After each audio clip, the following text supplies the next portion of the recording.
Hello and welcome back to Scottish Independence Podcast. This week we've been checking out one of the Holyrood committees. The Constitution, Europe, External Affairs and Culture Committee has been actively involved in scrutinising the legal mechanisms for a potential independence referendum.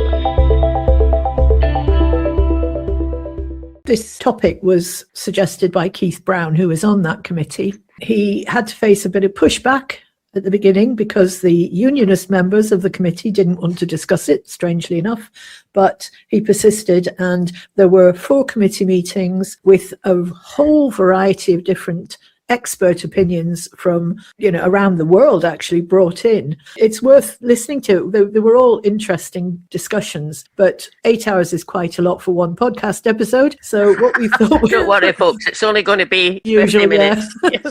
Stick in there. So what we thought we would do is pick the things that we found most surprising or caught our attention. Just to set the scene, though, to run through, the 4 committee meetings were broadly on 4 themes. The first one was, what is the current legal position? There's general agreement across everybody who gave evidence to the committees that once in a generation is not a binding piece of legal skullduggery, it's just campaign rhetoric. And to prove that, we have Professor Adam Tompkins, who you will remember was Scottish Conservative MSP. So if he agrees, then job done. What is your view of this once-in-a-generation kind of tenet? So it's political rhetoric, not constitutional convention. And I don't mean to demean it. I've engaged in plenty of political rhetoric myself in the past. But that's what it is, right? It's certainly not a rule of constitutional law. It's not even a constitutional convention. The statements that were offered in the 2014 campaign about once in a generation, if not once in a lifetime, were political statements and should be taken as such, in my view. It is obviously, self-evidently, not the case that in the United Kingdom, once you've had a referendum on an issue, you can't have another referendum on the same issue sometime later. There have been 2 referendums on the UK's membership of the European Union, and they were, I'm not very good at maths, but from 1975 to 2016, 41 years apart.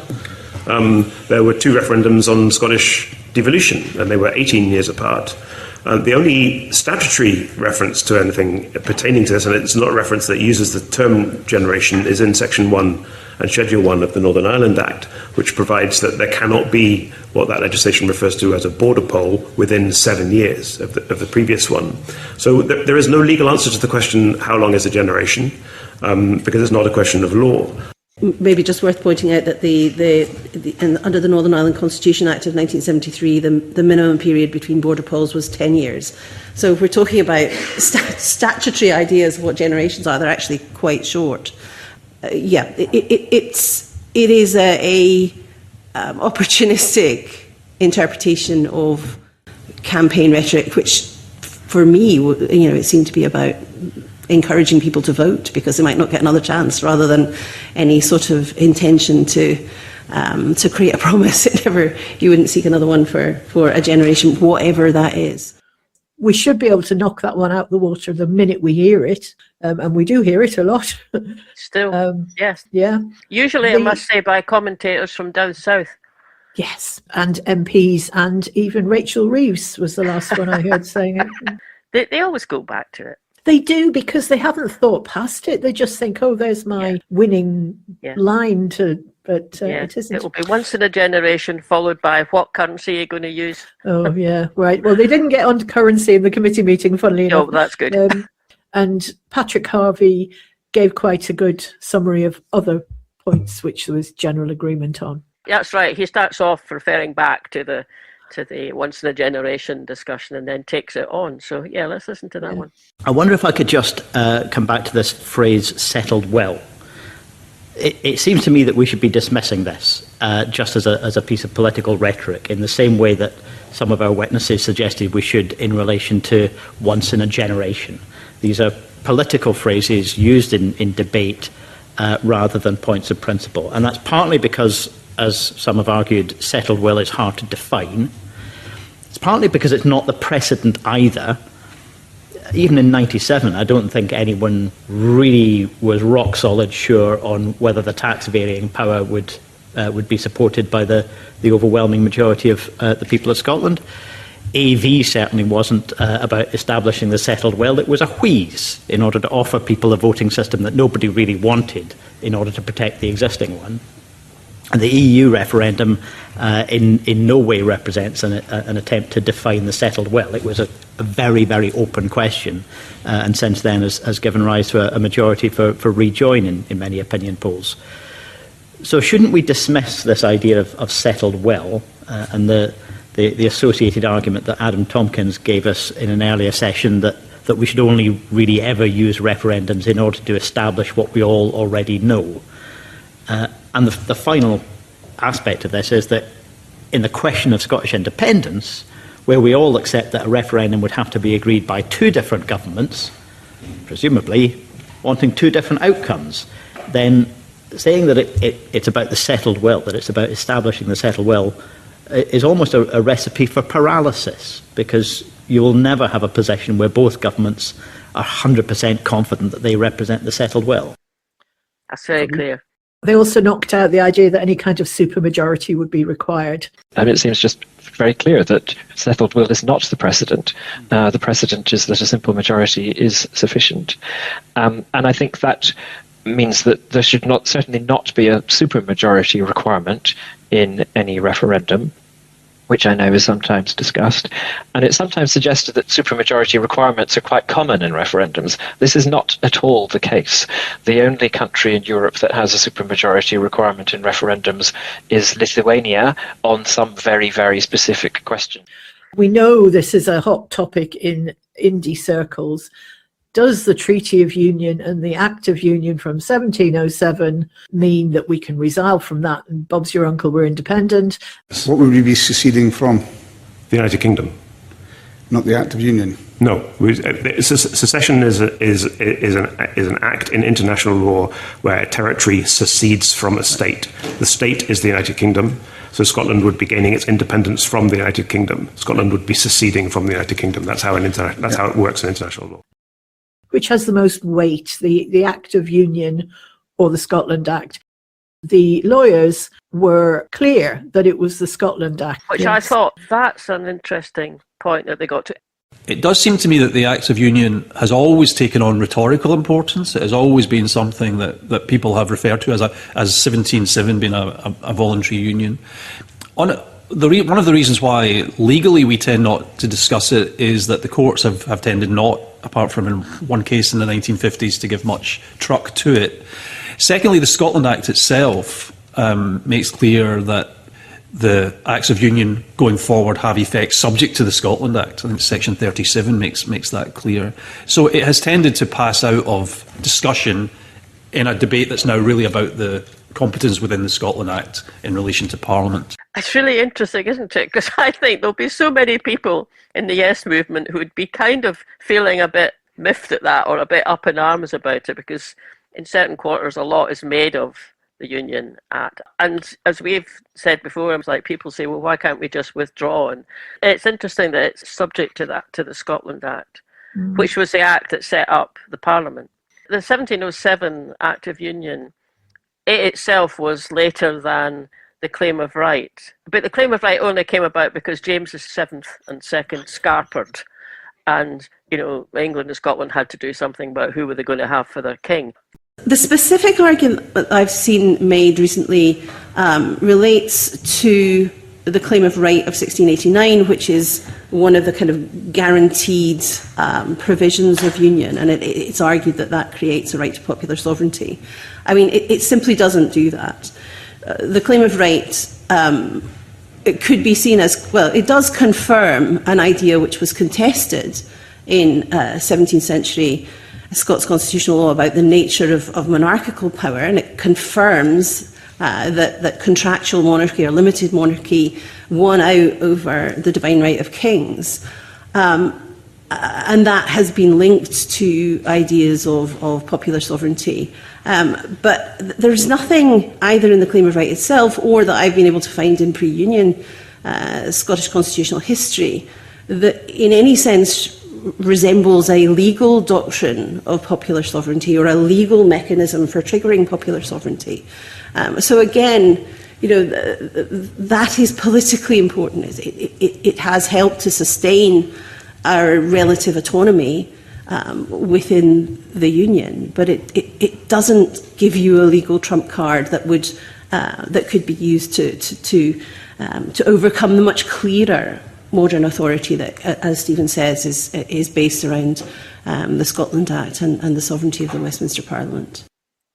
So I think there's large sections of our audience right now will be throwing things at the screen, but stick with us because there is some good news coming up. I just think it's quite, because I think that they're sympathetic to what's politically kind of important and emotionally got some depth to it, but always being careful to say that's not the same as it being a legal document that you could use for that purpose. Yeah. But the good news is every one of the lawyers agreed that it's for the Scottish people to decide. Yeah. I mean, they went further than that, didn't they? They sort of said there's never been any debate about that. Yes, No one is debating that. Everyone is in agreement that it's up to the Scottish people. There is that clip with Aileen McCarr when she's talking about, the Treaty of Union as being a document that helps sort of cement Scotland as being a people. The importance of the Treaty of Union, I think, is in having sustained the idea of Scotland's separate nationhood, which then becomes reflected legally in international law terms that we are recognised as a people with a right to self-determination. Now, it doesn't tell us what self-determination means, but that basic question that Scotland is a people is not really contested. That distinction of us as a nation is important because if you think of America or Germany, where they've got Länder and states, they're still Americans and Germans. We are Scottish. When I mention states like the US and Germany, one of the reasons why secession is so clearly outlawed there is they have a conception of one people. There is one American people, there is one German people, and that's universally accepted. Therefore, secession becomes effectively impossible. In the United Kingdom, we haven't done that. Rhetorically, politically, morally, we have continued to accept that the United Kingdom is a multinational union. And on that basis, Scotland and the Scottish people are recognised as distinct. So when I say it's just a political debate now, it's not an unbounded political debate, it's a political debate that takes place within that context of Scotland and the Scottish people being recognised as a distinct and important entity. The way equivalent Länder or states in America are not recognised. So the stumbling block, of course, there, as we know, is it might be up to us to decide, but we don't have the means to make that decision. The principle that the people of Scotland have the right to decide and that Scotland can become independent if the people of Scotland decide is not ancient history. It's been agreed by all political parties elected to the Scottish Parliament. It's been agreed by both governments. It's been made explicit in the report of the Smith Commission. This is a right that has been given to the people of Scotland. But the people of Scotland are being told you have that right, but you may not exercise that right.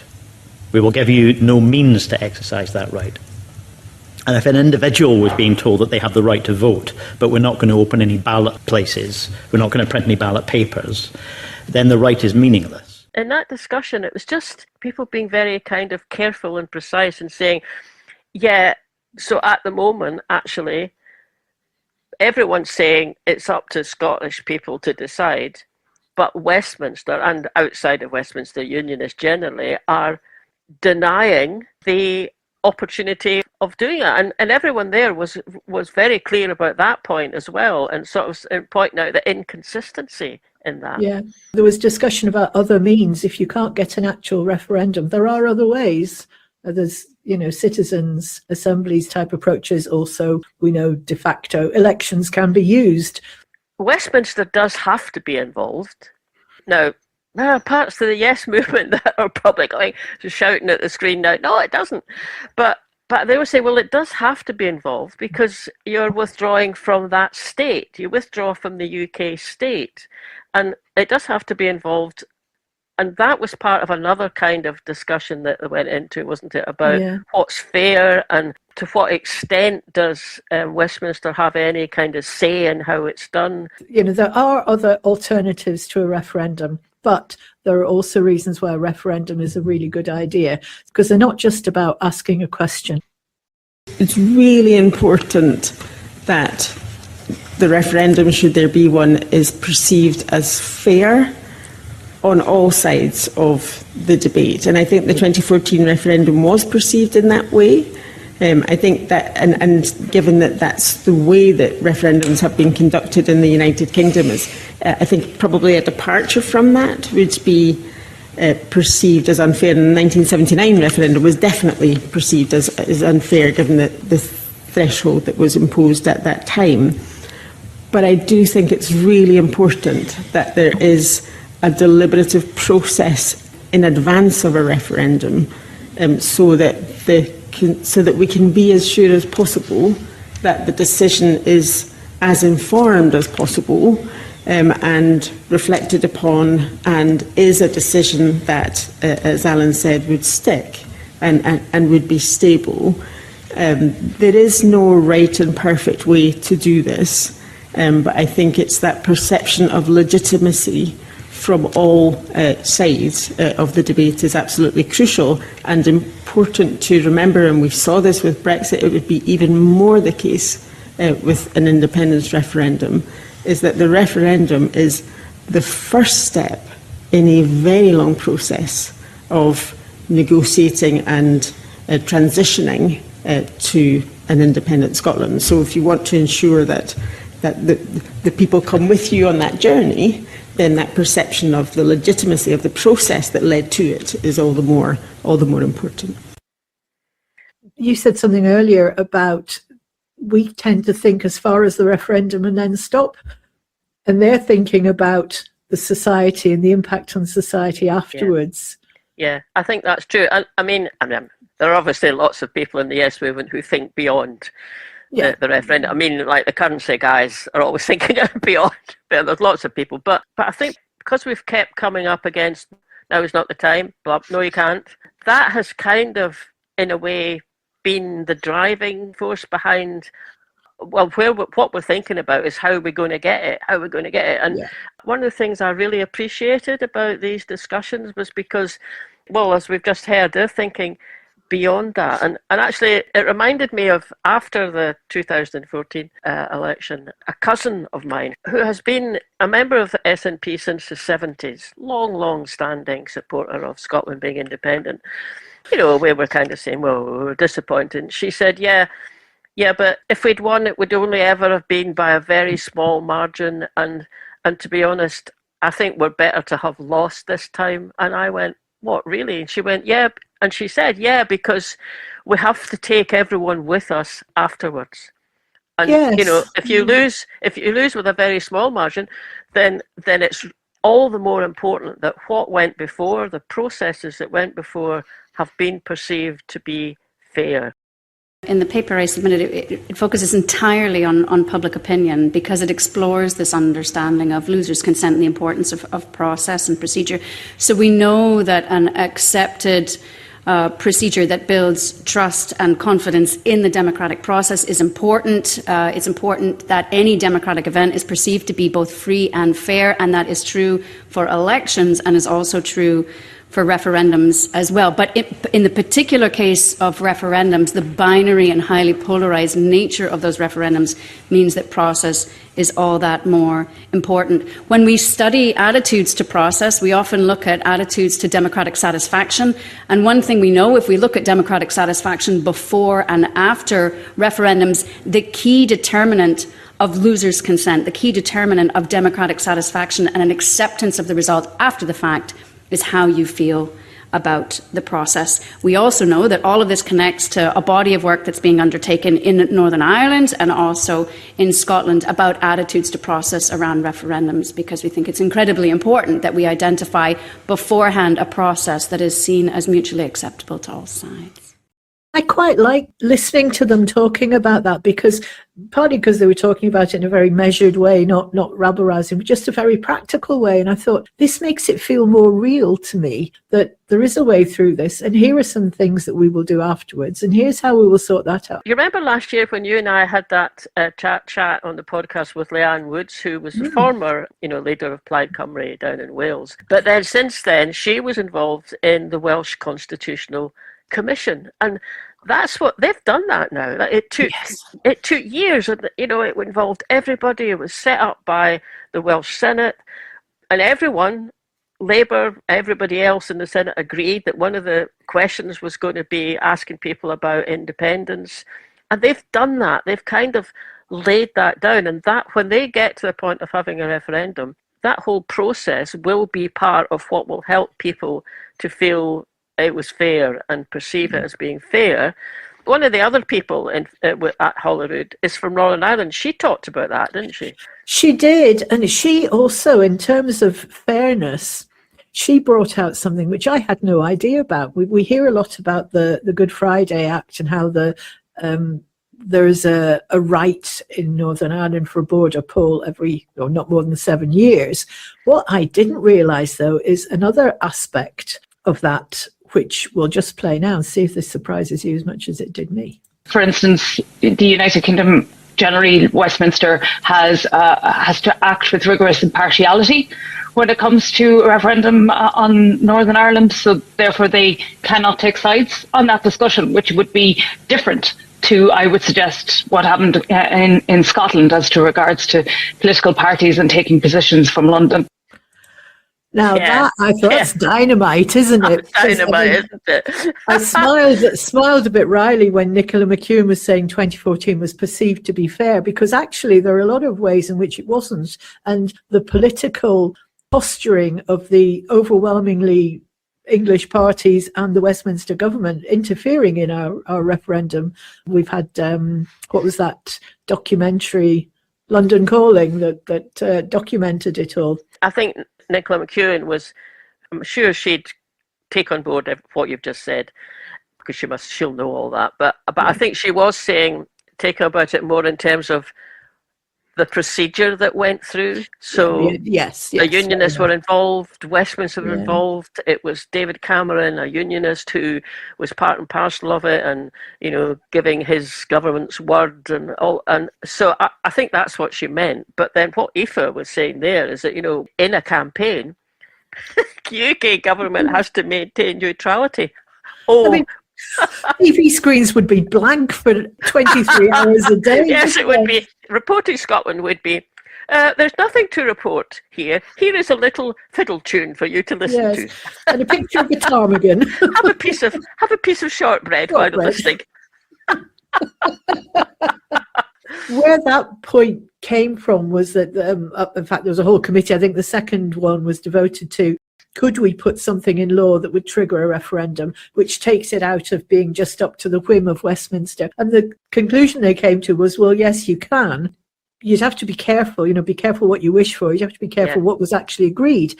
And somebody else, I think it was Nicola again, had made the point that anything needs to be by consensus, not imposition by Westminster. But if we were to do something similar to the Good Friday Agreement there, if we could get that point about rigorous impartiality, that would remove a huge obstacle from our path, which is fighting against the overwhelming odds against us because of the British media. Wondering how that would work. So, how would it work? In Northern Ireland, it's a different kettle of fish, isn't it? The British mainland political parties, they don't stand over there. They may support one or other views, of course, or one or other of their parties, but they've kept out of it for actually pretty sensibly, given how difficult it all was for so long. So it's a different kind of setup, isn't it? But it's not different in terms of it's one part of the United Kingdom discussing and then voting on leaving the United Kingdom, and UK government has to be impartial. So we're the same, it's one part of the United Kingdom, Scotland, wanting to discuss and then vote on leaving. But the UK government, we know fine they won't be. They absolutely weren't impartial. Impartial. if it was just left to the unionists, the Scottish unionists, to be debating with the Scottish nationalists, well, that would be fair enough, wouldn't it? It would, especially if it linked in with another of our bugbears, which is parties registered outside of Scotland, standing in Scotland. Well, then they wouldn't have anyone that they could put up. No, but to be fair, Lib Dems, they do claim to be federal, and they claim to be a lot of things. They do have a different setup, but maybe it would be a good reason, or maybe it would even force them to set up Scottish registered parties, which for the likes of the Scottish Labour Party, it might be the only thing that saves them going down the plug right now if they were to set up This next clip is Professor Ailsa Henderson, who has led the State of the Union survey. And this was, again, a very interesting finding about the way things are changing. In addition to running the Scottish Elections Study, I also co-lead the State of the Union survey, and we run surveys in Scotland, Wales, Northern Ireland and England, and look at attitudes to national identity and attitudes to governance, and how people feel the Union is running and how it should run. And one thing we have observed is an increasing level of what we would call ambivalent unionism within the UK, not just in Scotland, but in all four parts.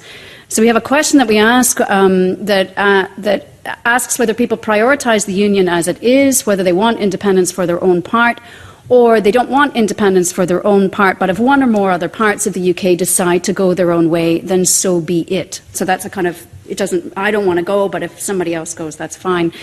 If you add together of those with a view, if you add together the proportion who want independence and the proportion who opt for this ambivalent unionist option, you are at more than a majority of the electorate in all four parts of the UK. So the first thing to note is that support for independence in Scotland is higher than it is anywhere else, but that does not mean that there is a considerable level of satisfaction with the Union in other parts of the UK. And there's an incredible level of ambivalence, but also grievance, often with what is perceived to be Scottish access to influence and Scottish access to resources that is not appropriate. So we know that that's going on in the public opinion. And that's coupled with what has at times been a very muscular unionist approach from the UK government of either partisan stripes of late. And so these two do not sit easily with one another. And what we have noted is that as measures of muscular unionism increase, levels of ambivalent unionism also increase. So there's a direct relationship there in terms of how the UK talks about the Union and whether it is perceived to be on transmit or receive about union benefits or problems with the Union and the consequences of that across the UK, not just in Scotland. Oh, that's interesting, isn't it? Isn't it? Wow. Yeah. So, and funnily enough, my mother said something to me the other day that she'd read in the Telegraph. And she was bemoaning the fact that polling shows that today's young people wouldn't be prepared to die for king and country. And I was going, well, why would they be? To perceive a country isn't actually allowing them to have a house or, why would they die for the king? Well, I wouldn't die for the king.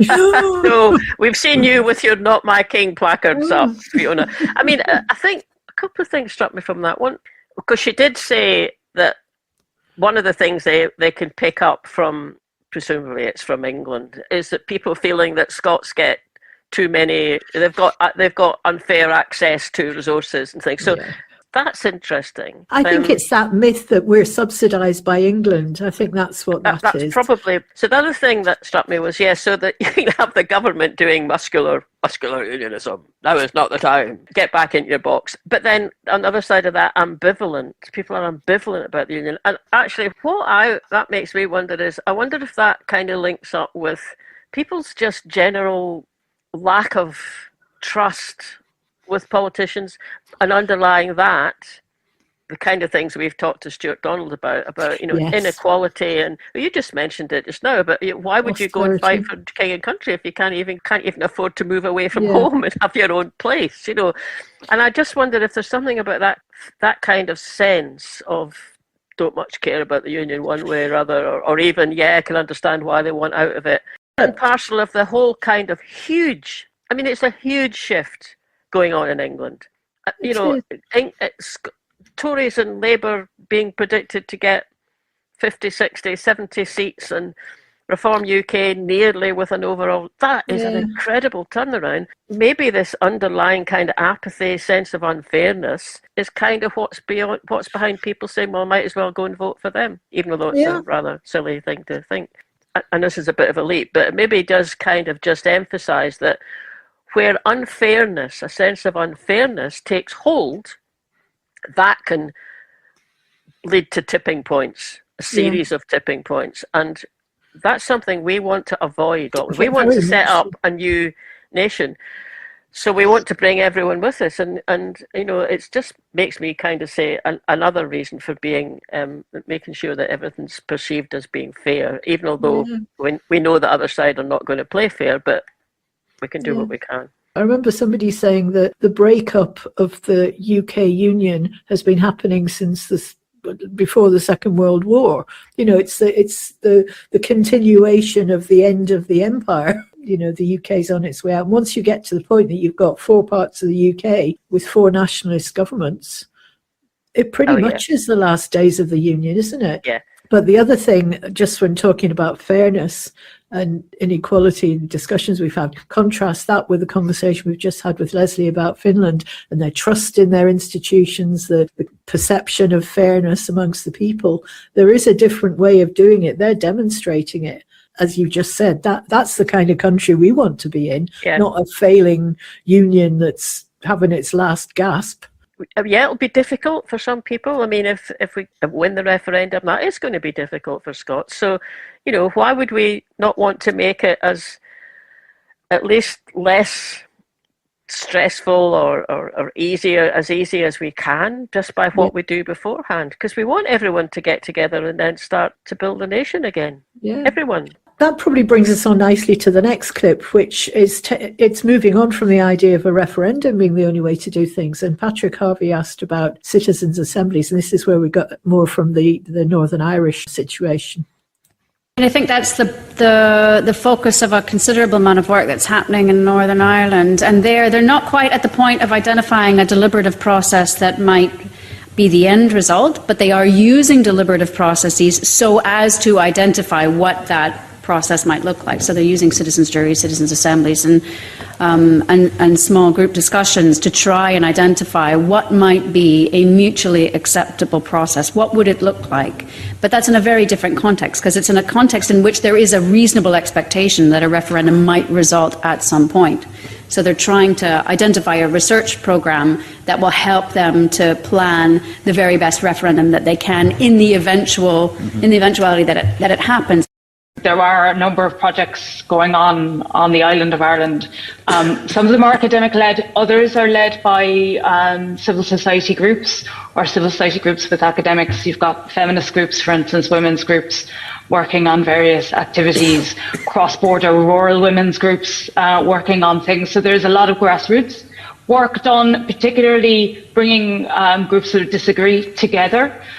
So there is lots of really interesting academic work on this as well going on, but I would also look to the sort of less formal spaces in which these conversations occur and happen, because I think one of the getting people to think through the implications, I think one of the issues with the previous referendum with Scotland was the white paper and what it presented and its neutrality and what it meant, but rather people, because people, one way or the other, the more that they have felt that they are engaged in the process, including in constitution writing, which obviously is slightly alien to the UK in the sense of writing everything down in one place. Obviously it is a documented constitution, but writing it down in one place, and that again makes Northern Ireland slightly different in that you are dealing with another state that has a fully documented constitution.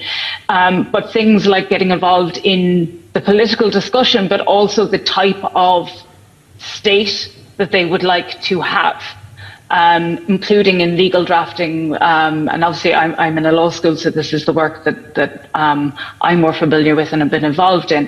But these are, I think, at both the academic level, the political level, but also enabling and encouraging grassroots organisations, civil society groups, to have those discussions about how they would go about thinking of themselves as an independent state, or even with regard to losers' consent, that even if you are pro-union, if it was to be an independent Scotland, how would you like it to be in order for it to make, what links would you like to keep with Britain? So, for Northern Ireland, the interest that Dublin can now exercise in Northern Ireland, that would then shift to London. So there is an acceptance there that London would still be involved with Northern Ireland in the way that Dublin currently is involved with Northern Ireland. So those kinds of thinking through what people would actually like, from very formal processes through, I think, to that encouragement of those kinds of more ground level discussions and engagement in thinking about what people would actually like. You see, that's brilliant. She's just making so many important kind of points in that. And yeah, there's obviously there's a formal side to things, but there's a grassroots side, and people have to feel involved, and or even, might get a nice surprise when you ask them what they think. I mean, that's brilliant. And it is what the Welsh Constitution Committee people did. They set up, there was money there so that local groups could set up their own projects. I mean, it was all sorts of projects, art projects, music projects, discussion projects. I just hear that, and I just think, what on earth has ScotGov been up to that they haven't done that? Yeah. And even if, they tried to do that and been whacked by the unionists saying, you shouldn't be spending money on that, which is probably what they've done that before. The Tories have said shouldn't spend money on something that's to do with independence. But I just think there could have been a way around that, and better late than never, because there was some indication that, we know there are moves from various people, not just within SNP and Scottish Government. But the fact that it was the Welsh Government who set that up, yes, why absolutely. couldn't we have set that up? And we'd be we'd be so much further on now from where we are at the moment. Exactly. And I mean, the good rant news is over. No, that's a good rant. I agree with that rant. I mean, that's the kind of thing that Believe in Scotland, Gordon McIntyre-Kemper, in discussions about setting up. But there was things that when she was discussing that, the involvement of sort of their women's groups and things, I thought this is starting to remind me of the build up to 2014, all those discussions going on. So we kind of had it then. We just haven't been able to keep it going or bring it up to date. I mean, Women for Independence, spoke to Fatima Joji not so long ago about getting it refreshed and re-energised. Well, I mean, that's a good example, because they've, over the years, certainly in the run-up to 2014, but since as well, actually, they've put work in, they've produced written statements and suggestions and a sort of working papers for things, and it's really good that they do that. Believe in Scotland, same thing, a lot of work going in there. Currency group people. At a certain point, the Scottish Independence Convention, they produced papers. Way back, there was a really good one about customs and excise and how you deal with that. And there was all that stuff. And it seems to me that what was lacking was the Scottish Government wasn't in there coordinating it. They weren't part of the discussions. Well, fair enough that they weren't, but they've never seemed to be in communication with these groups, and they've got some really good people there. And I mean, there could well have been groups set up by unionists saying, well, we don't want it to happen, but if we did, this is a big concern of ours. And it's just ScotGov haven't helped by not making sure that they're part and parcel of that whole process, and we're enabling it, not doing the work and still staying, in a certain sense, neutral, but enabling it and enabling people to do that, and then come to them and say, this is what concerns us. Sorry, that was another wee rant.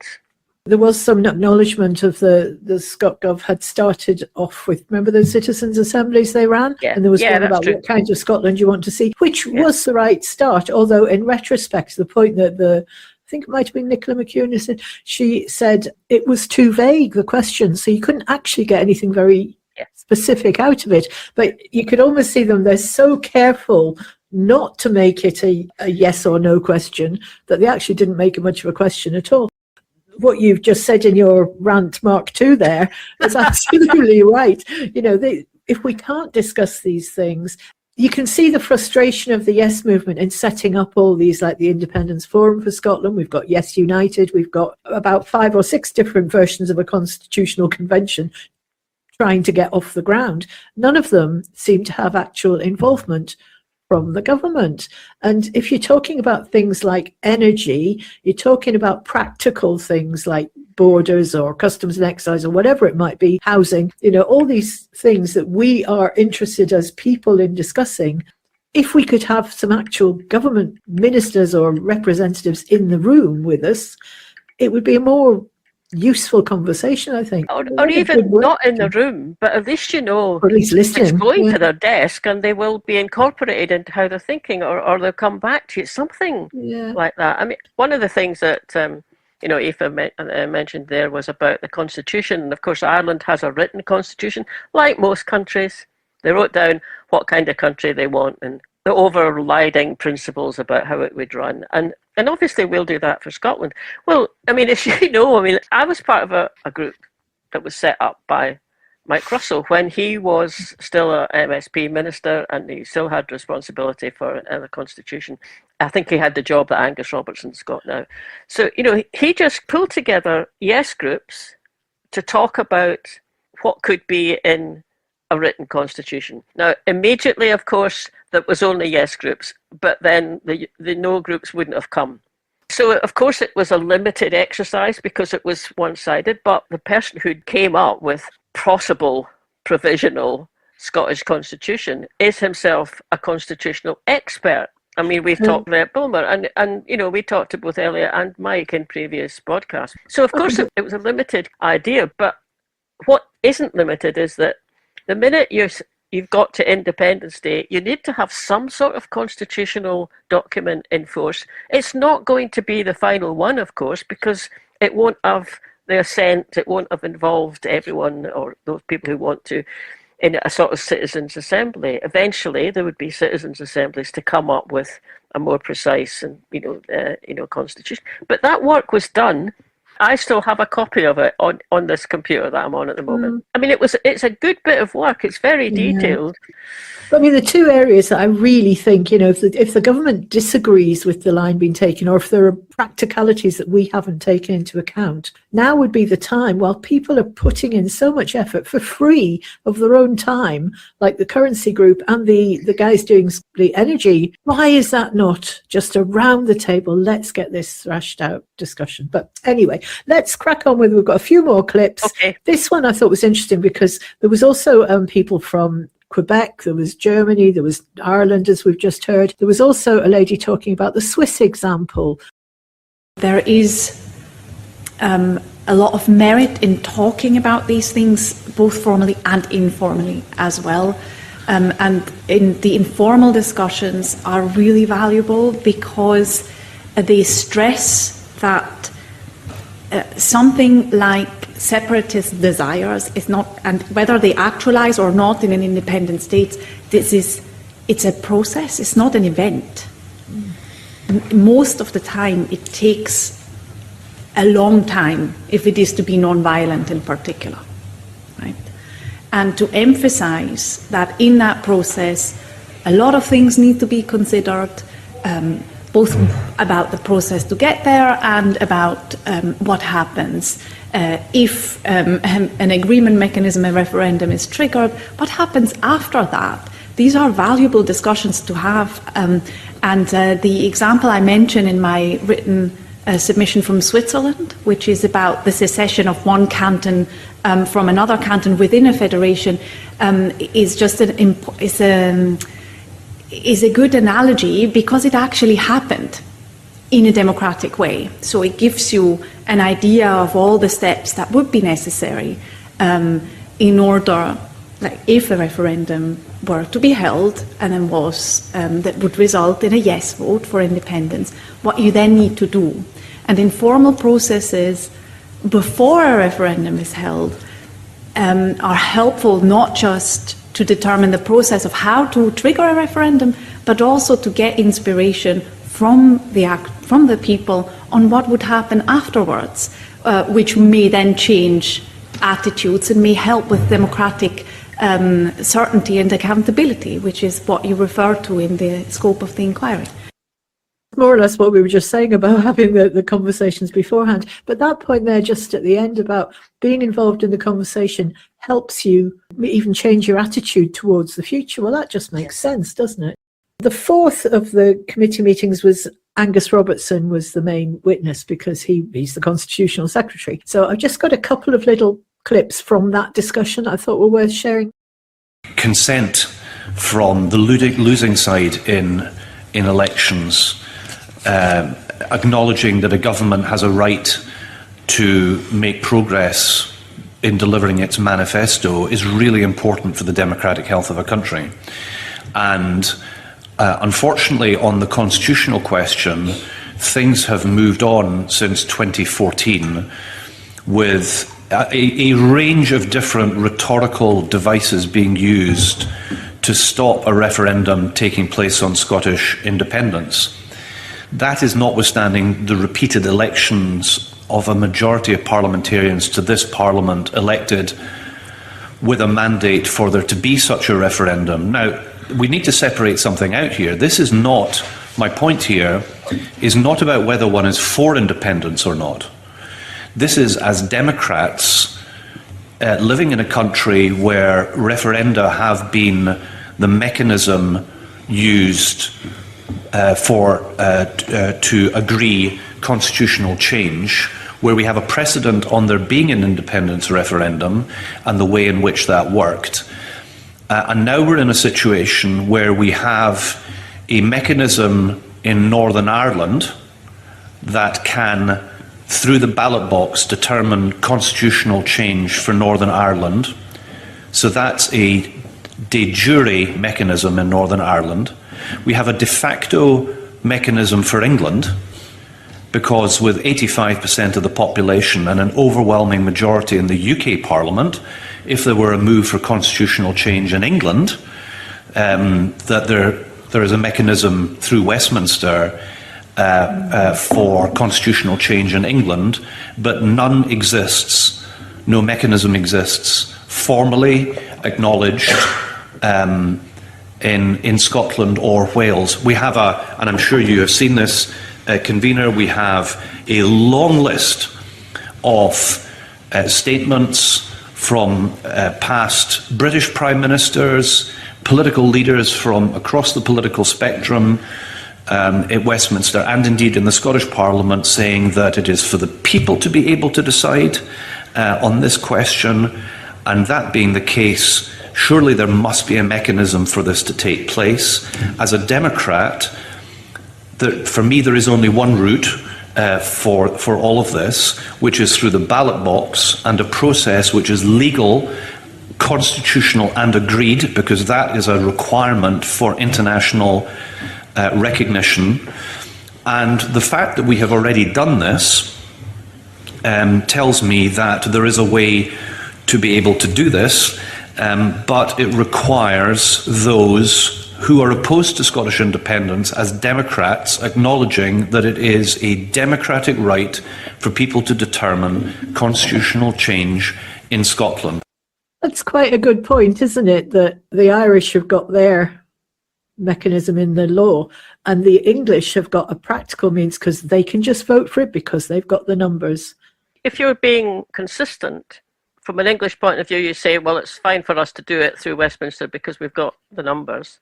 If you're being consistent and you had a Holyrood Parliament, such as we've had for the last umpteen years now, that has a majority in terms of wanting to make a constitutional change, you have a parliamentary majority there, so if you pass a request, we'll talk about it. But of course, that's not what happens. No. Well, the other halfway house is if you said, well, it's got to be Westminster that makes the decision, but out of fairness, it's only going to be MPs that represent Scottish constituencies, which essentially is the people voted for by the Scots. It doesn't help us right now when most of them are flaming Labour, but that would be a fair way of doing it. Yeah, that's the point. I mean, it's like okay, then make it up to the Scots MPs or let them talk about how to take it forward. I mean, you obviously wouldn't do it in isolation from Holyrood, but it could be done that way. Yeah.